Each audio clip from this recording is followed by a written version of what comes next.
What's up? I'm your boy amateur pro home chef Nathanael Levinson, and today we'll be taking a deep. Bleh.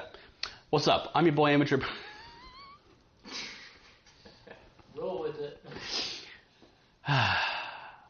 What's up? I'm your boy amateur pro home chef Nathanael Levinson, and today we'll be taking a deep dive into sugar. Taking an ingredient deep dive, diving in and looking at ingredients. So we're talking about sugar. Now, typically when you think about sugar, you think about white sugar and brown sugar, but what is the difference between white sugar and brown sugar? What about all these other types of sugar? Can I substitute them in and out? Well, the answer is, yeah, kind of. So white sugar, well, sugar in general is refined primarily from sugarcane. There are some other crops that do it as well. Basically, you take something that has a high concentration of sugars, you squeeze all the juice out of it, and then you boil it down until it becomes crystallized sugar, right? Now, white sugar, the traditional white sugar that you would use, has been refined so that all of the molasses, anything that's not the sugar, the sucrose, that's the table sugar, has been pulled out, right? And so brown sugar, to varying degrees, has had some of the molasses left in. Now, typically, white sugars are fine by pulling off all the molasses, and the molasses actually can be used, right? But typically, a lot of this molasses, at least traditionally, a lot of this molasses would be turned into rum.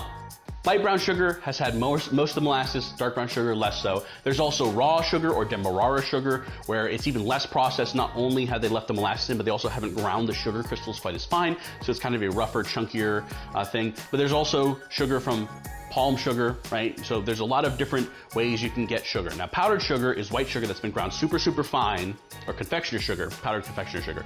It's been ground super fine, and then they added a little bit of cornstarch to help prevent it from clumping, keep it moving smoothly. So that's what confectioner sugar is. But it's essentially white sugar that's been ground really fine. But the beautiful thing about all these sugars is you can more or less swap them one-to-one in any given recipe. The sweetness is about the same, but what the darker sugars bring is that molassesy flavor. They've got kind of a more depth of flavor.